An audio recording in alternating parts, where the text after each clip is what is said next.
வணக்கம். சில பேர் நினைக்கலாம், ஏன் இவ்வளோ லேட்டா காணொளி வருது அப்படின்னு. நேத்தி வந்து நடந்துட்டு இருக்க விஷயங்கள் எல்லாமே உங்களுக்கு தெரியும் அப்படின்னு நினைக்கிறேன். ஏன்னா, ஒவ்வொரு மணி நேரத்துக்கும் நிலைமை அப்படிங்கிறது வந்து மாறிட்டே இருக்கு. ஒரு செய்தி அப்படின்னா நடந்துச்சுன்னா, உடனே காணொளி வந்து ஷூட் பண்ணி பார்த்தீங்கன்னா, எடிட் பண்ணி போடுற அந்த டைம்க்குள்ள வந்து நெறைய விஷயங்கள் மாறிருது. நேத்தி அப்படி நம்ப 2 காணொளிகள் போட்டப்போ வந்து, "நீ ஃபால்ஸ் நியூஸ் சொல்ற, தவறான தகவல் சொல்ற" அப்படின்னு வந்து அந்த வீடியோல நெறைய பேர் கமெண்ட்ஸ் பண்ணியிருந்தீங்க. அதெல்லாம் ஏன்னு உங்களுக்கு தெரியும். நம்ம சொன்னோனே அதுக்கப்புறம் வேற ஒரு விஷயம் உடனே மாறி போயிட்டே இருக்கு. நடக்கிறத ரிப்போர்ட் பண்ணிட்டு, அதற்கு மேலே நம்மளுக்கு அது மேல இருக்க ஒரு ஒப்பீனியன், பெர்சனல் ஒப்பீனியன் சொல்றது தான் வந்து மோஸ்ட்டா நான் வந்து பண்ணிட்டு இருக்கேன். அதில அந்த கமெண்ட்ஸ்ல வந்து பார்த்தீங்கன்னா, அந்த ஃபால்ஸ் இன்ஃபர்மேஷன் குடுக்குற அப்படிங்கிறது கூட வந்து பார்த்தீங்கன்னா, அத ஏன்னு புரிஞ்சுக்கும் போது கடந்து போயிட்டேன்.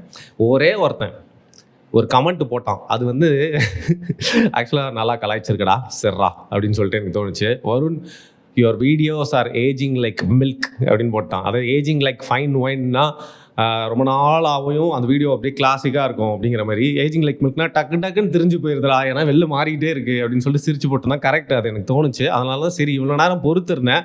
ஆனாலுங்க எந்த முடிவுக்காக காத்திருந்தனோ, எந்த ஒரு விடைக்காக காத்திருந்தனோ அது எனக்கு இன்னும் கிடைக்கல. இருந்தாலும் நைட்டு தூங்கி எந்திரிக்கிறதுக்குள்ள எவ்வளோ விஷயங்கள் நடந்துருச்சு.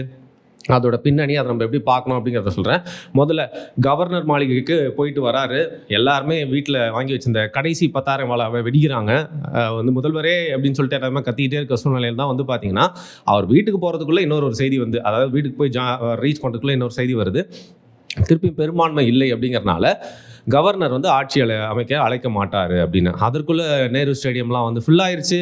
அதாவது வேலைலாம் முடிஞ்சிருச்சு, பதவி ஏற்றுக்க போகிறாங்க அப்படின்னு சொல்லிட்டு எல்லாருமே பிரச்சனைலாம் முடிஞ்சிருச்சுன்னு பார்த்தீங்கன்னா, எல்லாருமே வந்து ஆனந்த கண்ணீரோட போஸ்ட்லாம் வந்து போட ஆரம்பிச்சிட்டாங்க. அதாவது தாவேகா ஆதரவாளர்கள், நடுநிலையாளர்கள் வாழ்த்தும் சொல்ல ஆரம்பிச்சிட்டாங்க. எதிர்கட்சியில் இருக்கவங்க கூட வந்து பார்த்தீங்கன்னா வந்து ஓகே இது முடிஞ்சிச்சு போல அப்படின்னு சொல்லிட்டு நினச்சிட்டு இருக்கும்போது, அப்படி ஆளுநர் என்ன சொல்கிறாருன்னா, இல்லை திருப்பியும் பெரும்பான்மை இல்லை ஆட்சி அமைக்கிறதுக்கு அப்படிங்கிற அதிர்ச்சிகரமான செய்தி வருது. திருப்பியும் 2 சீட்டு தேவை அப்படின்னு இருக்கிற அந்த சூழ்நிலையில் தான் வந்து பார்த்தீங்கன்னா, நைட்டோட நைட்டாக ஒரு சம்பவம் ஒன்று நடக்குது. உள்ளே என்ட்ரி ஆகிறாரு டிடிவி. அதாவது நம்மளுக்கு என்டர்டெயின்மெண்ட்டுக்கு கேடிவி பார்ப்போம். ஆனால் கடந்த ஒரு 10, 15 மணி நேரமாக பார்த்தீங்கன்னா வந்து டிடிவி எல்லாருமே பார்க்குற அளவுக்கு வச்சுட்டாருங்க. எனக்கு டிடிவி மேலலாம் பெரிய அபிப்பிராயம்லாம் இல்லை. அவர் பிஜேபி கூட சேர்ந்தது, அவருடைய அரசியல் மேலே நம்மளுக்கு சுத்தமாக உடன்பாடு இல்லை.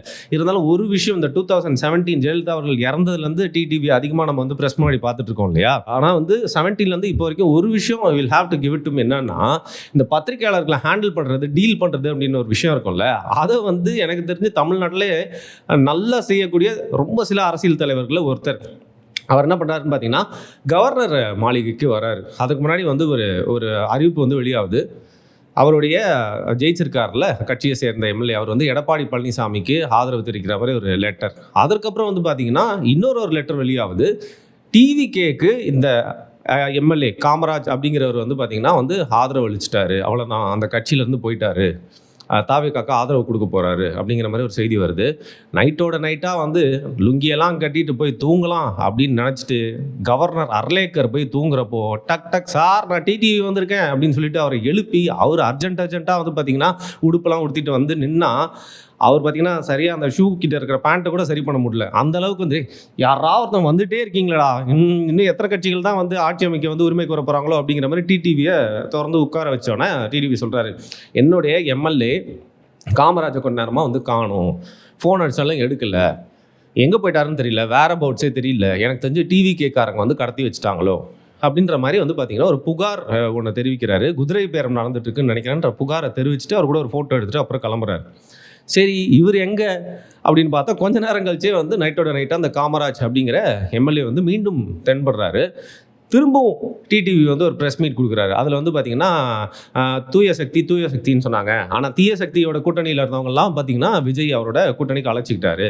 அதுக்கப்புறம் என்னுடைய எம்எல்ஏ வேற கூப்பிட்டு வந்து குதிரை பேரம் பேசி வந்து கையெழுத்து வந்து வாங்கின மாதிரி வந்து பார்த்தீங்கன்னா வந்து நினச்சிட்டேன், அவரை காணும்னு நினச்சிட்டேங்க, ஆனால் பார்த்தீங்கன்னா இங்கே தான் இருக்கார் பத்திரமா அப்படின்ட்டார்.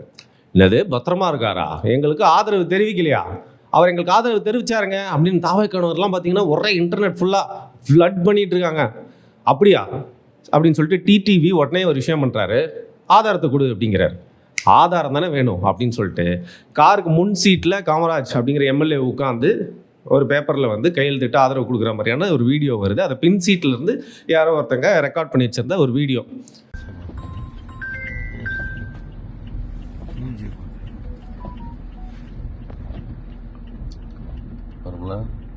அந்த வீடியோ வந்து ஒரு சின்ன கிளிப் தான் வெளியாகுது.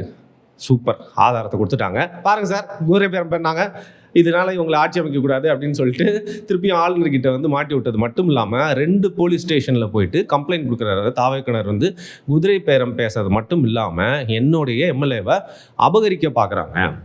அப்போது அந்த வீடியோ உங்கள் எம்எல்ஏ காமராஜ் வந்து துரோகம் பண்ணிட்டாரு, நீங்கள் தேடி கண்டுபிடிச்சிங்க, அதான் மேட்டர்னா ஏங்க நீங்கள் வேறுங்க 2026 வாழ்ந்துட்டுருக்கோங்க. ஏஐனா என்னன்னு தெரியுமா தெரியாதா? அது ஏஐ மூலியமாக கலப்பப்பட்ட ஒரு வீடியோ அப்படின்னு சொல்லிட்டு ஒரு ப்ரெஸ் மீட்டும் வந்து கொடுக்குறாரு.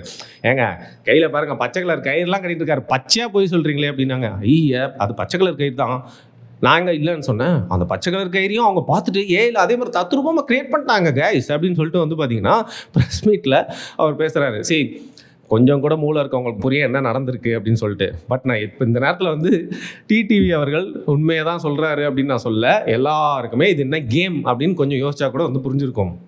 மீண்டும் நேத்தி வந்து பார்த்தீங்கன்னா தாவேக்கினர் விஜய் செஞ்ச தப்புன்னு சொல்லிட்டு சில வீடியோஸ்லாம் வந்து போட்டிருந்தோம். திருப்பி ஒரு பெரிய பிளண்டர் என்ன பண்ணுறாரு விஜய் அப்படின்னா வந்து பார்த்தீங்கன்னா, இந்த குதிரை பேரம் அவர் டேரெக்டாக பண்ணாருன்னு சொல்ல, அவருக்கு தெரியாமல் பண்ணியிருக்கிறதுக்கும் வாய்ப்பு இல்லை. கட்சியினர் வந்து பார்த்தீங்கன்னா பிஜேபி கூட கூட்டணி சேர்ந்த, அதுவும் ரொம்ப நாளாக பிஜேபி கூட ட்ராவல் பண்ணிருக்கு அமமுகலேருந்து ஒரு எம்எல்ஏவை பிஜேபியோட ஆதரவாளர்கள் வாக்கு போட்டு, இவருக்கு பிடிக்காத கட்சியான அதிமுக ஆதரவாளர்கள் வாக்கு போட்ட ஒரு எம்எல்ஏவை குதிரை பேரம் பேசுறதுக்காக வந்து பார்த்திங்கன்னா அவங்களே விழிச்சிருக்காங்க ஒரு வலை.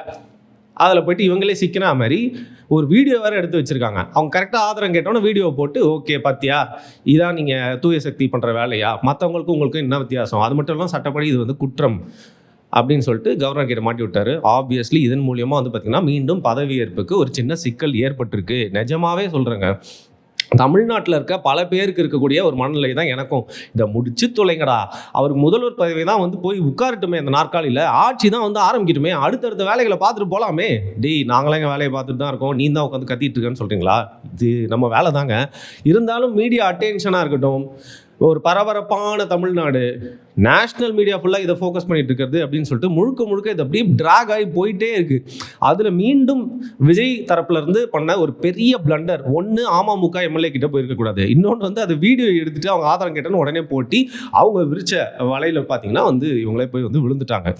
இங்கே தான் வந்து பார்த்திங்கன்னா இன்னொரு பிளேயர் திருமா வராரு. நேற்று வரைக்கும் திருமா அவர்கள் ரொம்ப லைம்லைட்டில் இருந்தார். அவர் தான் டிசைடிங் ஒரு ஃபேக்டராகவே இருக்க போகிறாரு. சிபி அதாவது கம்யூனிஸ்ட் கட்சிகள் ஆதரவு கொடுத்தாச்சு, யூஎம்எல் ஆதரவு கொடுத்துச்சு, பட் பின்னால் விலகிட்டாங்க. இப்போ அவங்க வந்து ஆதரவு விலகிட்டாங்க.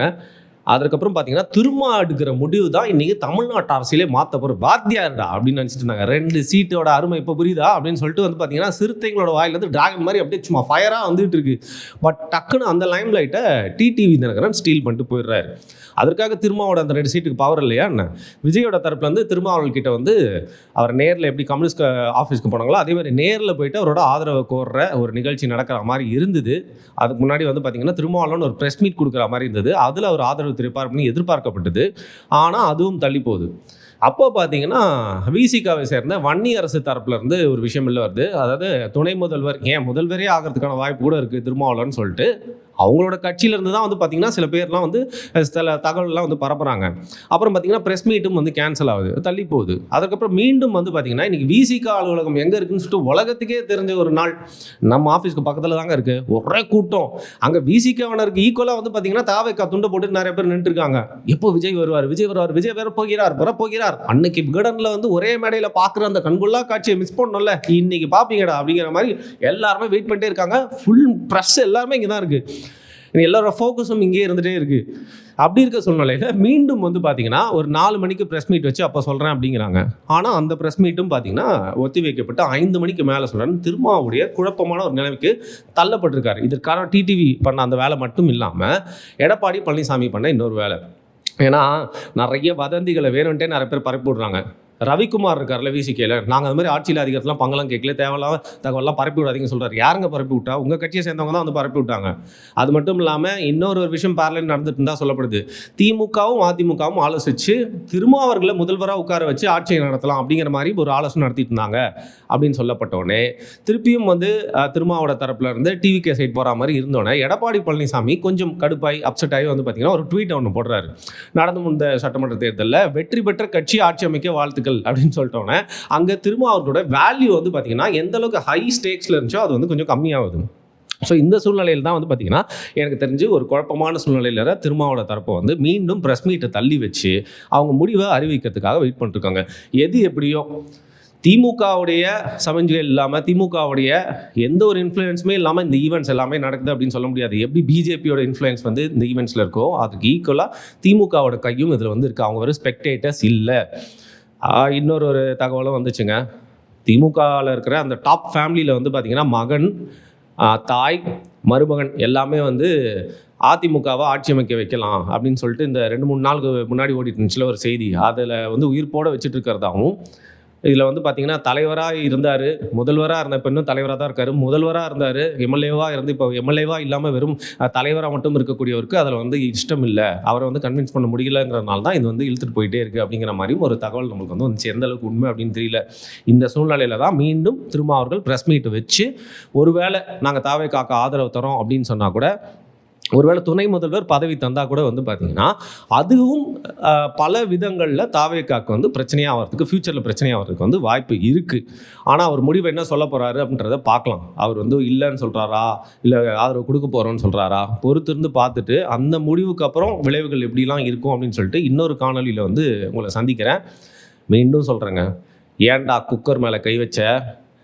சார் அது மேலே விசில் இருந்துச்சு சார் அப்படிங்கிறாங்க.